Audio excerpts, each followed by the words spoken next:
Welcome to ReReview, where we watch movies from our past with a perspective from today. Your hosts are Matt, Bobby, and Austin, and we love the films from our youth, so we're taking a look back to see if they still hold up. On this episode, we're discussing Eurotrip. It was released in 2004, directed by Jeff Schaffer, Alec, Berg, and David Mendell. It stars Scott Meckler, Jacob Pitts, and Michelle Trachtenberg. This is about, taking a trip with your friends across Europe and the hilarity that ensues as a result of that. Now, fair warning, we're spoiling a 20-year-old movie, so if you haven't seen it, we will be revealing key plot points. Really, I think I want to start with the idea of movies like this. This is everything that spawned because of American Pie, right? At the end of the day, movies in this vein are sort of a tail end spin-off of everything that came after American Pie. Do you feel that way? Certainly feels like that kind of thing. It definitely like that, because like American Pie was like what, 1999? Yeah, I think so. Mm-hmm. Yeah. So yeah, there's probably a span of like from beginning then to probably about the same time as this, 2005, 2006 is when I think the era of the teen raunchy movie. Because I mean, there was previous ones like, Porky's and all the ones like in like the 70s and 80s. Like there's been these patches of these kind of movies, but I feel like this was like American Pie kind of started like a new generation of them, where you had a slightly, not even a different take on it compared to what had come before, but a more updated point of view on what these kind of movies would be. And you kind of see like it's almost always ensemble movies. Like it's very much about the group. It's very rarely about an individual. Sure. It's almost always about a journey of some kind. I mean, I know I'm just basically describing movies in general, but it was a movie. It was a movie. But I don't know. It kind of felt like they all like. I don't want to say formulaic, but there is definitely very common tropes and templates that a lot of them kind of followed during that era, and this one definitely fell into it. I feel like this one was a little bit, at least to me, it felt a little bit different compared to some of them. They almost feel like action movies to me, kind of, because it's kind of like moving from one like set piece to another. Maybe the difference comes in the way this one approached its comedy. It feels different. How's that? Maybe honestly, it might have just been the fact that it does like it's kind of like you took American Pie and National Lampoon and squished them together. That's kind of what we got out of it, because it was it was a trip movie. Because I mean, there was also Road Trip and there was a couple other ones that were kind of similar, but this one being in Europe, because I'm pretty sure this thing almost entirely filmed in Europe from what I remember. Even the stuff in America was in Europe too. Oh, really? So I think that probably gave it an edge compared to something like American Pie, where like the only set pieces are like school, house, and that's it, right? Like very rarely would you have anything beyond that. Yeah, like 4 or 5 different sets and that's it. This one kind of took you on a different journey, and you got to see stereotypical European cultures, to say the least. Yeah, but at least you got to see like a mixed bag of different stuff, I think. Right. Oh, that is a good way of putting it. I mean, it opens to encouraging the idea if you do any travel, you're used to the travel guides, or at least how they used to be, and they had all that really cool artwork to remind you of what it is to be on a plane with the French music going. But cutting to that feeling of graduation, I kind of got nostalgic. I was like, oh yeah, remember what that was like? That was kind of cool. And then summer was here before you head off to college. Oh yeah, that's great. We're going to have a great time before we say goodbye to each other. This is all penned around our hero, Scott Thomas, who realizes that his long pen pal is not Mike, but Mika.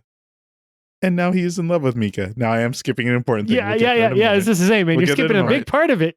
But it drives, like, that is his end goal, be all, is that he's got to find this woman that he somehow loves. And now we could talk about why he loves her and not Kristen. Correct. He doesn't love Fiona. Bobby, why doesn't he love Fiona? Because Scotty doesn't know. That is the answer. That is the only answer. I mean, Matt, you pointed out that they make reference to the song, what, it feels like 40% of the film? Yeah. I don't know if they had a music cue. They found a way to bring it back. It's that song. Yeah. They kind of drive it in. Other 90s like pop songs as they like go through the transitions and stuff. I mean, it's like a pure chorus song, and it only loops that over and over, but are we complaining? No. It's It is one of the, I feel like this movie fell into a category of, I'm sure it didn't do well when it first came out because again, this was kind of the tail end of that genre being popular. But that song, at the very least, featuring one of the best cameos in recent cinematic history with Matt Damon being the lead singer of the band singing Scotty Doesn't Know, was a very memorable thing. And it kind of put this movie, at least from my point of view, a little bit more in the cult status as far as like having popularity has kind of gone beyond. I mean, I still to this day will hear people reference that song. Like you said, it's not a complex song in the very least, but it is a catchy song for whatever reason. It is. Yeah. Maybe it's because it's one of the few songs that like, you know, people can sing. It's like that and the Tequila song. Like I can sing those two songs. Right. What was your initial reaction the first time you saw that it was Matt Damon? The worst part about it is I didn't recognize him at first. No, like the very first time I didn't quite catch it. And then like I kind of did that whole slowly staring at the screen. And then I was like, that's fucking Matt Damon. Yeah. Oh gosh. I think I was like, oh, he's in this? Oh, like I guess this guy's gonna be a big part of this movie. No. No. You were disappointed. I mean, I wouldn't say disappointed, but I just like expected something else. And then I was like, oh, wait, wasn't Matt Damon in the beginning of this? Oh, that's it? Oh, he was just some weird cameo? Oh, like how did that happen? It's definitely an odd setup. And I think it's one of those, I feel the same way you did, Matt, where it was kind of like, I don't know that I fully understood that it was him until realizing later, I was like, wait a second, that is Matt Damon playing the lead singer of this band who was just tearing poor Scotty apart. His heart in every which way. Scotty gets drunk, and I will say this might have been the best drunk face I've seen in a movie. I was very confused by how well he looked drunk. He sends a bad email to Mika that, you know, he's afraid that Mika wants to meet up for some sexual relations that he wasn't necessarily in favor of. And I thought his drunk face was amazing. I was very confused because that was it. They sold me on the fact that he partied too hard at the sorry, I was going to say the house party, but the set, because we agreed that house did not look like a house. Well, and it also started off one of the long running gags of the movie, which is, I'm never going to drink again. Yeah, and they proceeded to do it many, many times. I think we can get the elephant in room out of the bag. Okay. I did not think, or maybe recall. You know what? I'm just going to say this. I don't think I'm as horny as I used to be. I'm just getting older. This movie newsflash, everyone. Also, not as horny as it used to be. I'm sitting here like we get the jacuzzi scene at the house party that they're at, and at some point I'm like, why is this still going? We all agree this movie has an excess amount of TNA, or a little bit short, too little TNA. I don't. I was gonna say you're gonna say the perfect amount. Well, okay. To be fair, for this movie's sake, whatever. Considering the era, this is about on par with what you would see in similar movies. And if you really wanted to play the balance game, they at least go both ways. They don't. I think at some point, like I think you had called out like, oh, the male gaze, or this is from the male gaze or something. I was like, right. It is 100%. They're waiting in line for the Louvre. Oh yes, and they're doing the very quick pan of the crowd, which was, I was like, it looked like parallax or something to me with like very flat images. Yeah, it was and like pictures, like up and down, male gaze, and then continue that pan before we get into the epic robot dance. But we'll get to that in a moment. So I mean, I'll give them credit. At least they tried to balance it a little bit, but I feel like, whereas with the women, it was, you know, very attractive, very like young and all that kind of stuff. Whereas almost every guy bit almost seemed like it was all played for comedy. Oh like, yeah, sure, look at these, you know, overweight, old, touristy, like Red Lobster looking guys because they've been out in the sun on set all day, you know, yeah, for sure, naked or whatever. So it didn't bounce out that way, but at least I guess they had that much going for them compared to the typical raunchy teen movie during that time period. There's a lot of boobs. I'm not gonna lie, and I'm not complaining, but I kind of am, but I'm not. So I'm pretty sure I saw some like TV edited version somehow. And so I was like, Gee, how? What would you do with this movie? Like they had to cut out entire sequences. I just remember thinking like, gee, this movie is really tame. And it's only like 30 minutes long. Wow. That's like if you showed Star Wars without space. Like, what would you do? I just remember thinking like, yeah, this movie's pretty tame. I don't know what anybody's talking about. And then like we watched this and I was like, okay, like this is different. I think different is a good way. And I think this leads me to ask one of the questions. Do they still make movies like this? No, I don't. If they do, they're completely under the radar. I mean, what American Pie are they on now? Like 15 or something like that? Oh, that's a good point. I wonder if they're still making those. They still make the direct-to-DVD movies, but major theatrical, if you want to call these major, I don't think these were major theatrical releases, but these kind not so much. But what, you said 20 years? We'll probably see the new version, Gen Z's version of these movies will probably hit before too long, I'm sure. I wonder how they'll be. These are just so... This was an era, I guess, is the way I'm going to put it. This was an era. Let's talk about our characters. Our Scotty. Let's talk about Cooper. I want to hear how everyone feels about Cooper because I was like frustrated a lot, but I guess he was doing his shtick perfectly, and it still frustrated me.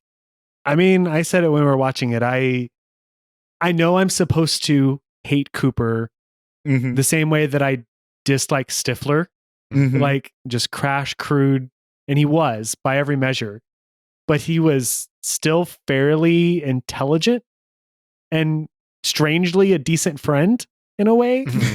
Like strangely, right. I think that was his name. Jacob Pitts was his name, the actor. I think he did a good job portraying the character. I feel like it could have came off incredibly dislikable. Like 100%. I think maybe 50% here. 50% dislikable, 30% likable, and whatever the rest of that is. 20%. What was the name? It depends on how much It depends on how much reverence you have for the Pope. Oh man, went there. Okay. Yeah, I'd say they definitely push boundaries. But before we get to boundary pushing, how about Jenny and Jamie? Michelle Trachtenberg and Travis Wester, our twins, quote unquote. The one thing I will say about this ensemble, being an ensemble that it is, I feel like all the characters were well defined and individualistic. Yeah. All of them had their things, right? So you had Scott was indecisive, and this whole journey was him trying to grow as a person, to be more decisive, to go after his love, to actually be bold and unpredictable for once. You had Cooper, who I don't know what his lesson learned was. We'll assume none. But then you had, Jenny. Her whole thing was way to the top business wise. She was, very much seen as just one of the guys. At the beginning, throughout most of this, where she was just a dude in the group, and she kind of was trying to grow out of that and kind of have her fantastic France summer or whatever. And then Jamie was very much the nerdy, matter of fact, being a camera guy myself, the camera nerd and the travel nerd. And so they all had very individualistic characteristics. I'd say that about almost every character in this. Almost all of them had a very unique character. I can't really say any two characters are very similar. The only one that I'd probably say kind of fell a little bit short was Mike in this, but I think it's because she didn't get very much airtime, to be honest. But everyone else, it was mainly in his dreams, right? Yeah, that's where he got most of the time with her. Yeah, right. Exactly. Mika was just the chalice in the Indiana Jones movie. Like she's it was his holy grail. Yeah, she's just the thing they're looking for. Maybe a sequel might have fleshed her character out a little bit better. Maybe. Did you say maybe a sequel? Maybe a sequel. Okay, I'm not gonna lie. I saw this movie. I thought Road Trip was gonna be the sequel to this movie, and I was horrified to find out that it wasn't, and it had like Tom Green in it instead. Oh, that is a name I have not thought of in a very long time. How was Tom Green? You mentioned that the stereotypes are there. London, soccer hooligans. Pubs. They just went for it, right? Yeah. And that whole sequence from beginning, because it was like, what, we'll call it 3 stages of the soccer hooligans, right? They're the potential bad guys, or like obstacle. Obviously, they're all scared of them, and they're in this very threatening environment, and it flips on its head, and they become buddies. They go on the little road trip, and then they kind of go off to attack some poor French dude. I don't know. I don't follow European football, so I don't. Maybe he deserved it. I don't know. Maybe the France team isn't well liked, but like, and then they come back at the end as kind of like the reinforcements, right?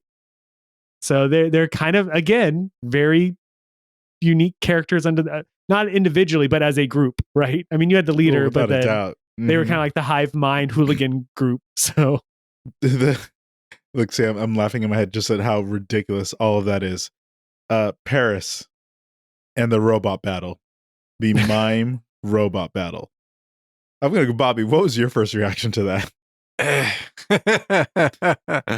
was like, okay, this is happening. Okay, this is what? All right, this is going for a good long time. All right. I mean, like, it's just one of those like over the top kind of things in here. It's like I said earlier. It's like the action set piece where like it's like the mid guy battle there to go through. It's like a boss battle, right? I mean, how do they get away with if the very Family Guy-ish, like the bits just a beat longer than you expect them to be, right? Yeah, I mean, especially with that one. And I mean, like, I feel like if you talk about Road Trip or in any trailer or poster or whatever, there's gonna be like a robot guy. They leaned into it. Eastern Europe. Oh, are we going past Amsterdam and everything? Oh no, I had to say I'm going in the wrong order. Fine, the Amsterdam. Beach and you're going straight to the Eastern Bloc. Amsterdam. Okay, what was the name of the sex dungeon that Cooper got stuck in? Wondersex. Oh yeah, with 3 X's. Did you expect to see Lucy Lawless? No, but I wasn't disappointed that she was there. The cameos were really solid in this movie. Fred Armisen, Lucy Lawless. Yeah, we can't forget Train Guy. Right. Oh boy. Scusi. It's very oh my god, Inglourious Bastards. Without oh pants. My gosh. Yeah, the train. How do we? We're re-reviewing, right? It's no longer 2004, and I feel like lots of times, so many things do hold up, and there's a few films we've watched where we're like, that's a little iffy in this day and age. Whew, feels like a lot of this film falls under iffy. Yeah. I mean, they were doing this stuff on purpose, right? To try. It was iffy back then, probably. Right, like to try to like get a reaction out of you. I mean, they know they're not gonna. I guess this is before canceling, right? They know they're not going to get canceled. Like, this is like, I mean, people are going to be like, they're not going to get all huffy about Eurotrip because, it's not going to be one of these up for all these award circuits and on the news all the time. It's like, maybe they have a little bit of leeway to do something objectionable. Would you, how much would they need to pay you to, Bobby, I need you to lick Matt's face? Yeah, Please say a high number for the love of God. Do not say for free. We're just going to go on this train trip with a lot of tunnels. I mean, that's what kind of makes like, Fred Armisen so good, right? Is that I'm pretty sure they didn't say like lick his face. I'm pretty sure he just did it. Oh, I mean, if you look at that cart with all of them in there, I'm like, there's the real comedy actor. Like, you could just tell. Like, I doubt he broke at any point, and they were probably all dying around him the entire time. Yeah. Oh, my goodness gracious. Yes, Amsterdam, the nude beaches, the zombie naked men, just everywhere. Have you seen that many penises in a movie before? I don't think I have. I don't know. Has anyone watched Magic Mike? Is that in there? I don't know. Oh. Yikes. Great, we got to add it to the list. No! Yeah, okay, Matt, you're too late. You said it first here. Oh. And where did we get the Hasselhoff song? Remind me again, because that is also a quintessential That was moment. the dream sequence, right? When Scotty was making out with Mika. That's become like a lingering joke. Like I wasn't old enough during the time to really like understand, like, because I know he was big during that time in Germany. Because I mean, I don't know, it's one of those things where like you don't really put two and two together. Sometimes the fact that his name is Hasselhoff is like, oh yeah, he's going to have some lineage from there. So yeah, he's probably going to be able to, sing German songs. And like, I mean, the man sang on the top of the Berlin Wall as they were bringing it down. So he was an icon in that area at that time and further, obviously. But nowadays it's become a joke, and it's become an older person's joke. Like, I'm pretty sure anyone who was watching, I would be shocked, anyone who's watching Guardians of the Galaxy 2 probably even really knew who David Hasselhoff was. They probably wouldn't have got the joke, especially him singing.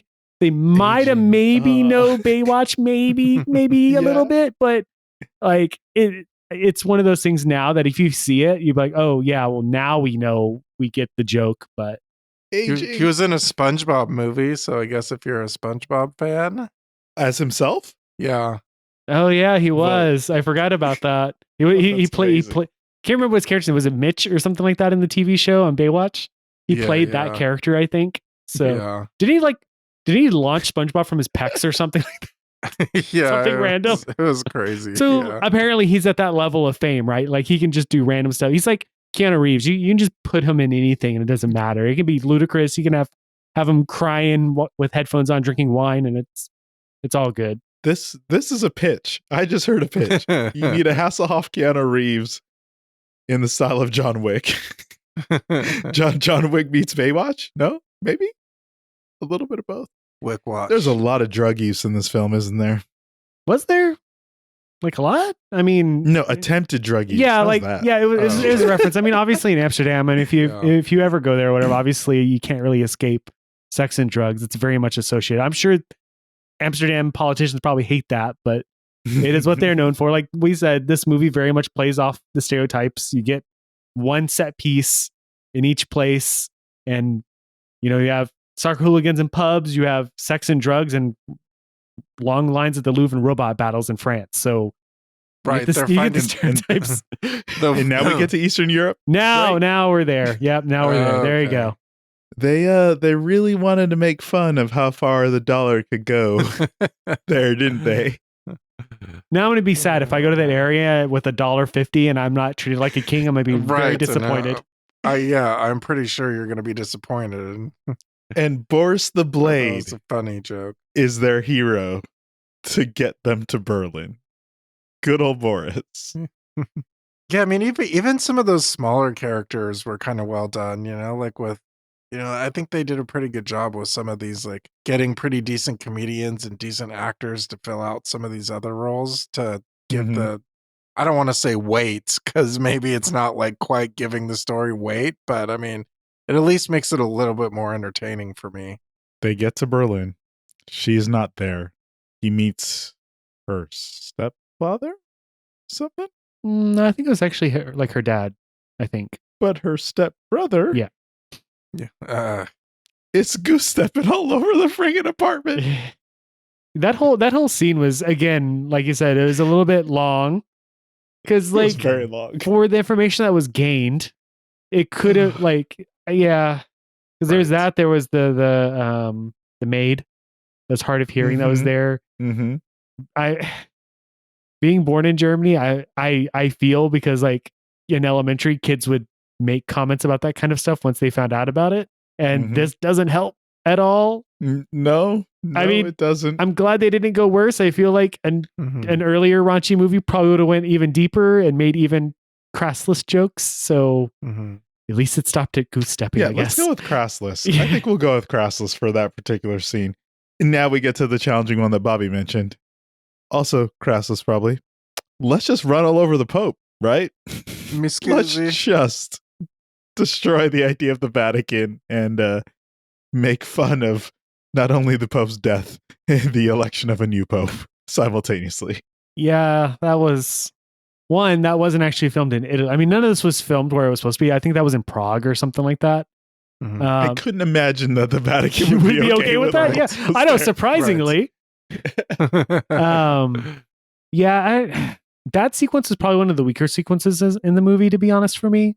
It got too zany, which is weird to say considering how the rest of the movie played out, but that one got a little bit too zany for me. And like, I don't know why, but some of the characters kind of went to 11. Like Cooper, the whole Pope hat chase thing felt like he was randomly cranked up to 11 all of a sudden on his zaniness. Yeah, because normally he's more like low key and just would say things. Yeah, I mean, just to Bobby's credit or whatever, it's somebody said, "Oh, we should have him go to the Vatican." That would be kind of crazy. You know, it'd be really crazy is if we killed the Pope and had one of them become the Pope accidentally. Well, how do we get to that? And like they laid out the sequence of events to get there. And overall, I'd probably say like if all the rest of them I rated higher, that one I rated a little bit lower in the sequence of events. I'm robot battle. Error. Yes. I swear this movie. Balls. He gets his girl, in front of everyone, and they do a little quick bit of her pretending she doesn't know who he is. Then we get a lot more TNA. Wait, was she pretending in the confessional. She didn't? I thought she really didn't, because haven't they not shared a ton of pictures? Like, well, no, because once she heard his name, and there was just that lengthy pause with the still of his little brother saying, "I've got to record this," and then they cut right to the confessional where, again, more TNA. They leaned into. I guess it was time to get situation. it on. Were you surprised by the Jenny Cooper eventual hookup? I mean, they were. To their credit, they built that relationship up over the span of the movie.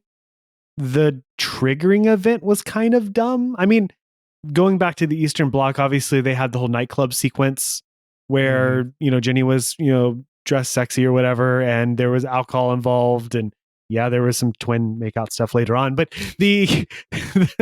that was later. I know they had been hinting towards it throughout it. I feel like just like with Scott and Mika or whatever, I feel like there was no real honest moment that did it. It was just Jenny was like, I'm sad I didn't get to have European sex once, and that was my goal. And Cooper's like, what? Let's do that, rather than be any sort of real moment between them, unfortunately. Right. Were you satisfied, Bobby, with the idea at the end that Mika does come and meet Scott at the college and they get their happy ending, quote unquote? I mean, I thought that was interesting, but I was pretty thrown off by the logistics of how that could be possible. I thought she was going to say something like, "Oh, my stepfather or father or whatever has pull in the university and was able to get me in." Man, you made it really realistic. I know. I was Bobby was watching the wrong movie.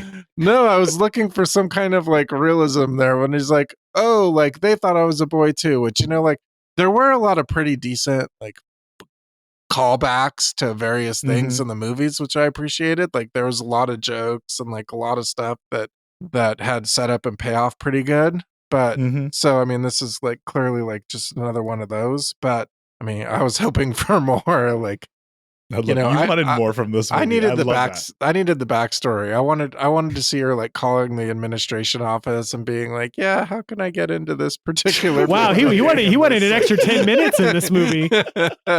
Mr. 90 Minutes wanted an extra 10.